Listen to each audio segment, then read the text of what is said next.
on what is actuarial science. So let's put our hands together and welcome Mr. Radendran Menon.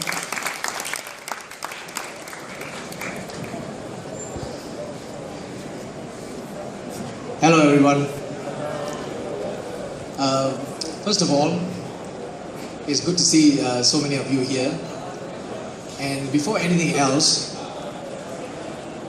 a couple of misconceptions. One, the field that I'm going to talk about is actuarial science. Okay? The field I'm going to talk about is actuarial science. And once you're qualified, you are known as an actuary. A-C-T-U-A-R-Y. Got it? Thank you. Thank you. So, we are not actuarial scientists. We are not actuaries. We are not any of those things. We are just plain actuaries. One actuary, A-C-T-U-A-R-Y. Two actuaries, A-C-T-U-A-R-I-E-S. Got it? Great. Now, I can give you some textbook definitions of what actuarial science is and what we do and all that. Let's take it light and easy a little bit, okay? Because over the last 2 days, I've been talking to lots of parents about actuarial science over at my booth. And I've had parents telling me that actuarial science, so boring. No, actuarial science is a fantastic field, okay? It is a fantastic field. And what do we do, right? I'll give you a definition in a minute, yeah? Traditionally, in Malaysia at least, actuaries are employed in the insurance industry. Okay? So, whether it may be the life insurance industry or the general insurance industry. Is everyone with me on this? Traditionally. So you can be a life actuary, which means you are in the life insurance business, or you can be a general insurance actuary. You would be handling general insurance stuff. Now, you can be a pricing actuary. That means you price insurance products. Or you can be a reserving actuary, where we create reserves. Now, I'll tell you about all those things in a minute, but I just want to get the term traditional first. Yeah? Traditional area means insurance. So either in life insurance or in general insurance. Are you all with me? Okay. In the US, general insurance is sometimes referred to as P&C insurance, property and casualty. Okay? Now, let's say, right? Okay, this is an extremely simplified situation. I want to see whether all of you catch on. Somebody wants to buy an insurance policy. Let's say you want to buy a life insurance policy. Okay, a life insurance policy, we in actuarial science, we like to call it a whole life policy. That means if you buy a life insurance policy, if something happens to you, like if you die, listen, when I say you die, I'm not talking about you dying, one person dying, okay? So, if you die, the insurance company is going to pay you a certain amount of money, okay? So that's the story. So you want to buy a life insurance policy, you go to an insurance company, and they're going to charge you a certain amount of money. Now, that money they're going to charge you is called a premium, okay? And we'll tell you that you pay us so much money, this is your age, and if you die, okay, we are going to pay you a certain amount of dollars, ringgit if you like. Now that is called your benefit. Are you with me on this? So the benefit, you and I can decide, okay, we'll pay you 100,000 bucks when you die. Now for that, you have to pay me, I'm the insurance company, yeah? I'm the insurance company. For that, you have to pay me a certain premium. Is everyone clear on this? Now, we in actuarial science, we calculate the amount of premiums that you have to pay. So how much do you have to pay? Well, what we have to do is, we have to talk about probabilities. How long do we think this guy is going to live? Okay? So that, I'm not introducing any hard mathematics here, okay? We can do a lot of mathematics in actuarial science, but let's leave all those interesting parts of this out of this conversation between you and me. Now, so we have something called time until death. Actuaries are the only people in the world who know when you are going to die. Okay? Actuaries, I repeat, are the only people in the world who know when you are going to kaput. So, just kidding. So we have something called what? Time until death. So what we do is, we need to model that time. Because that is something that is we call a random variable. You know what's a random variable? A random variable has two components. One, it is a variable, that means it can change. One, it is random, that means you don't know the outcome before something happens. You follow what I'm saying? So that time until death is something that we are going to use probability to model. So we are going to use the fact that we are going to pay you a certain amount of benefit, let's say when you die, and we're going to bring it back to now, we're going to charge you that money, introduce the probability aspect, and give you what we call an expected value. We're not talking about profits yet. Okay? We're not talking about profits yet, we're not talking about expenses. You notice something, I never introduce hard words like time value of money and all those kind of stuff. We're talking about simple ideas. I have to pay you a benefit, so I at least have to charge you that amount of money, and for me to assure you that I'm going to pay you the money, I must make sure, hey, how long is this going to live? Look, when you buy an insurance policy from me, a life policy, I don't want you to die. I'm the insurance company, right? If you buy a life insurance policy from me, I don't want you to die. Please don't die. I want your money. Because if something happens to you, I mean, God forbid, I have to pay you that money. So anyway, that's the first thing. We decide on premiums. Listen, there's a lot of mathematics involved here. We are dealing with probabilities, probability models, and all kinds of exciting stuff. Okay? And the other thing we do is we deal with reserves. When people die, we have to pay you the money. So let's say 10 people, right? 10, just let's make the number simple. Let's say we have 10 people, and they all pay me a premium X. So today I've collected how much? 10X. Are you with me on this? 10 people buy a policy from me. So, I collect from each one of them X dollars. So today I have 10X. If let's say in the next year somebody dies, I have to pay out some money, right? Yes. So, next year at the same time, I'm only going to collect from 9 people, correct? I have 9X. So if somebody dies, I have to pay out again. So I, as the insurance company, I don't want to be in that position, correct? So I have to keep aside some money, and that's what we call reserves, so that we can pay our claims when they arise. Easy? All of you can be actuaries now. That's all we do. Okay? So that is the traditional role, okay? So pricing of insurance products, and of course reserving. Now we have what we call non-traditional roles. Non-traditional roles, we are talking about actuaries employed in investments, actuaries employed in corporate finance, actuaries employed in risk management, actuaries employed in securities exchanges. We have actuaries employed in central banks and so on. So central banks is not really non-traditional, traditional, but we are talking about investments, finance, and so on. Those are non-traditional areas. We also have actuaries who are involved in marketing and so on. But I think let's stick to the traditional roles that we have been playing, basically in insurance. Now, so the skills that we need mathematics, we need statistics, mainly probability, and we'll use these skills to analyze risk.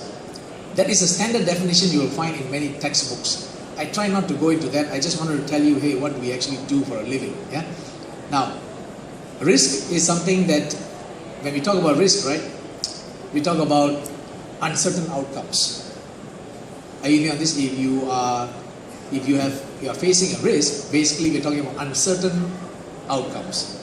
So when you talk about uncertain outcomes, there will be some financial issues involved as well, because there could be some, you could be down by $100 if something is not favorable to you and you placed a wager, you might be down $100. So basically what I'm saying is there could be financial consequences. Are you all with me on this? So we have to use our mathematical skills, our statistical skills, and we'll use our business acumen as well to assess risk. But all those things that I said, fine.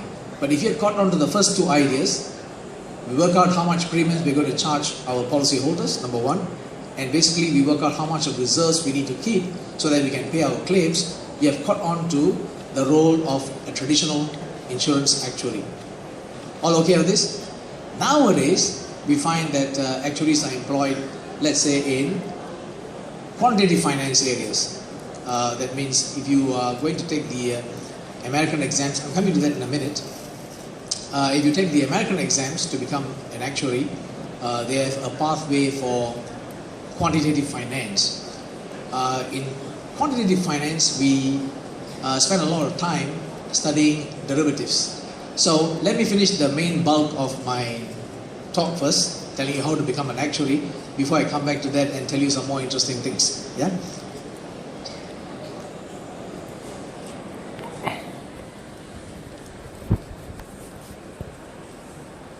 Okay.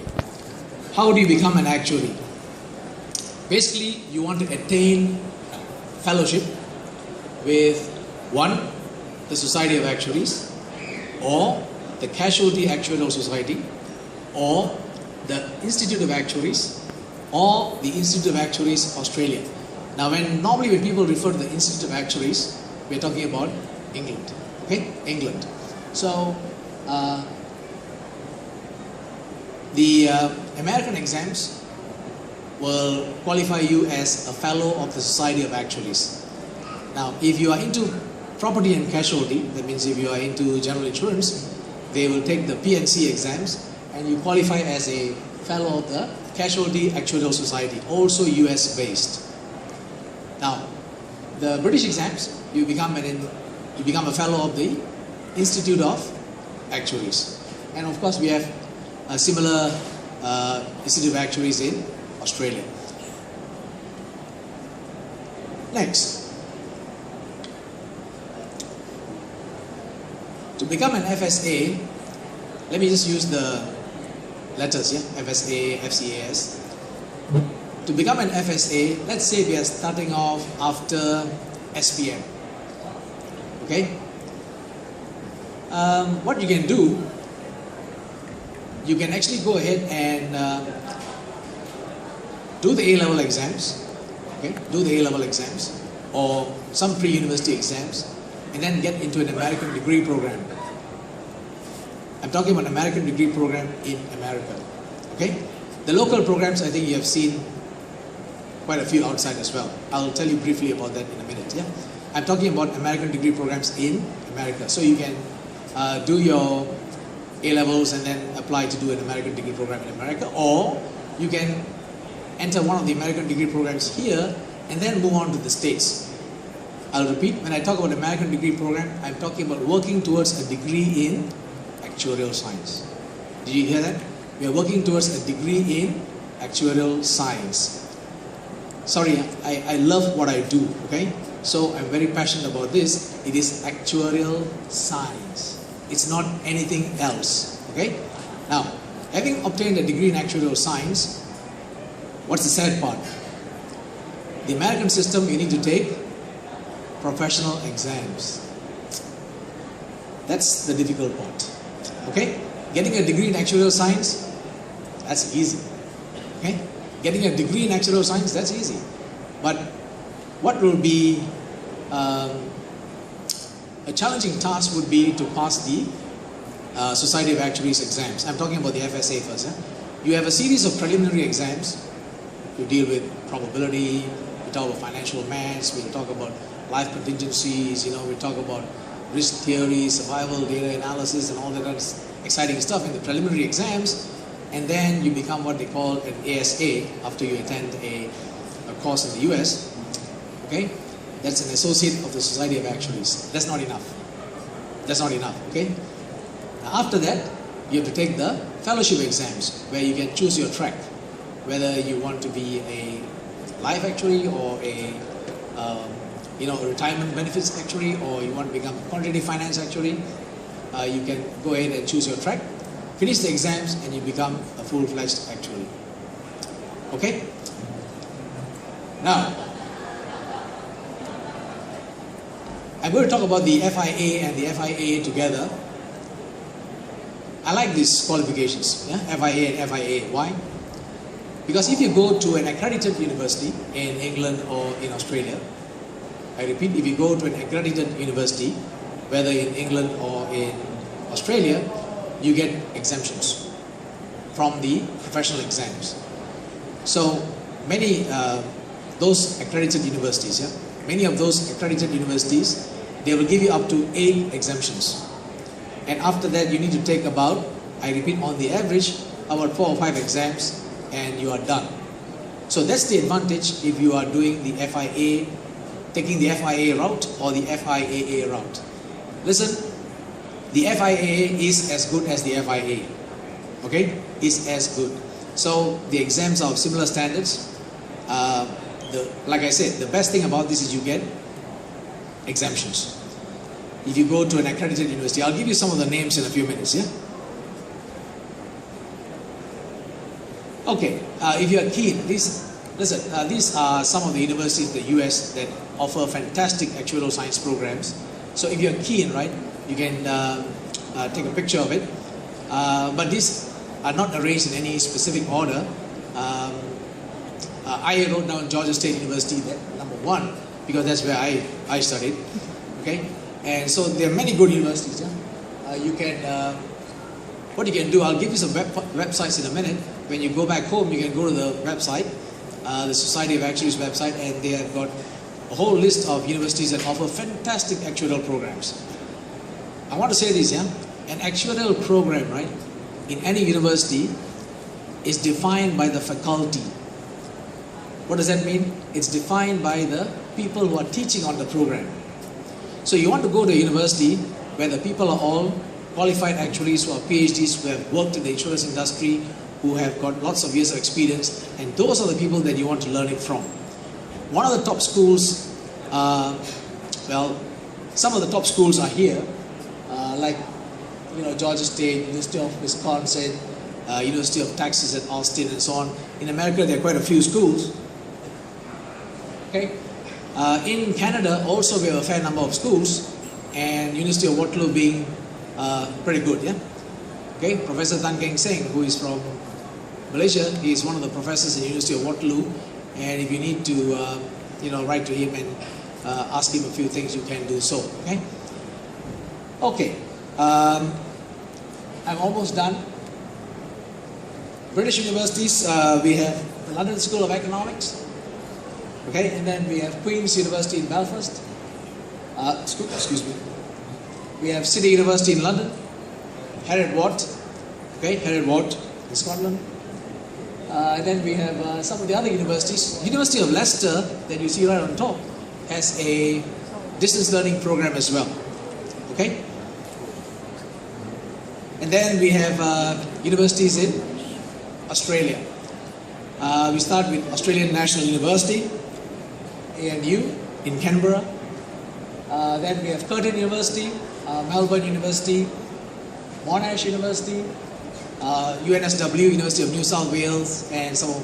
These are the universities that are given accreditation by the Institute of Actuaries Australia.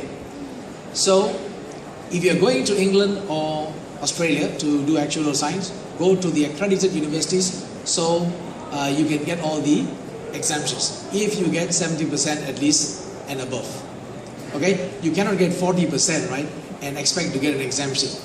You'll be exempted from the whole actuarial science field. Okay? If you get 40%, you know it's time to turn around and walk out. Okay? Great. You may want to take note of, I'm almost done, yeah, I just want to tell you some of the websites. We have the Society of Actuaries website. Okay, if you are keen, take a picture of these, yeah. You get loads and loads of information from these websites. The SOA website is there. We have the Casualty Actuarial Society website. If you are interested in pursuing general insurance, listen, those of you who are interested in the details, right, on what people do in general insurance, I'm talking about actuaries, yeah, what they do in general insurance and all, come and see me, right? I'll be at the medcenter.com D006 in Hall 4. I'll be there until about 7 or way past 7, but still, you can come and see me. I can tell you lots more about this. I'm just struggling to keep it within 15 to 20 minutes, yeah? And We have the British website and the Australian website. Also have tons of information on exams, what an actuary does, and what are the qualifications you need to take the exams, the procedures, the universities that have been accredited, and so on. All the information you can get there. So no point in me just going over those things. Is that good? Now, then, this thing here, B-E-A-N, it is not bean actuary, as in the bean, French bean. This one is be an actuary. Okay? I'm sorry, that's not my fault, yeah? Okay? It is not, that bean, long beans and kind of thing. This is be an actuary, and that is a very, very good site to go and visit. It gives you a lot of information about facts on how, what actuarial science involves, how do you become an actuary, and so on. Very useful. The other one is the Actuarial Outpost. I believe that is one website potential actuaries should go to, because you see lots of stuff about what courses people are doing. It's basically a chat site, yeah? It's a blog. So lots of topics that you can follow, people talking about how badly they did on their exams, what you need to do, what books to buy. Just go and follow what they're talking about, okay? So I'm going to let you go there, and let me tell you again, one or two things. Actuarial science people, right, those who qualify as actuaries, we are a bit on the more serious side, okay? We spend a lot of our time studying, and so if you want me to laugh at your joke, you must tell me 3 days ago. Okay, so if you want me to laugh at it, you must tell me. We are basically quite serious people, but we are pretty good at what we do. Like, we enjoy doing mathematics, probability, and that kind of stuff. And what you should do is remember one thing. Whatever you take out from here, if your child wants to do actuarial science, one thing you must be very good at, it's calculus. Okay? Be very good at calculus. Once you're very good at calculus, you can pick up mathematical statistics quite easily. And then from there on, you can study things like Brownian random motion, blah, blah, blah, and so on. Okay? I'll be available to answer any of your questions after Tanya is finished. Okay? Cheers. Thank you very much, Mr. Ravindran. He is from the director and founder at the Math Center. Now, ladies and gentlemen, so happened we also found out that Utah is actually having a actuarial exposition, a conference, a competition, and actuarial challenge. We've got some brochures here if you just want to find out more. Ladies and gentlemen.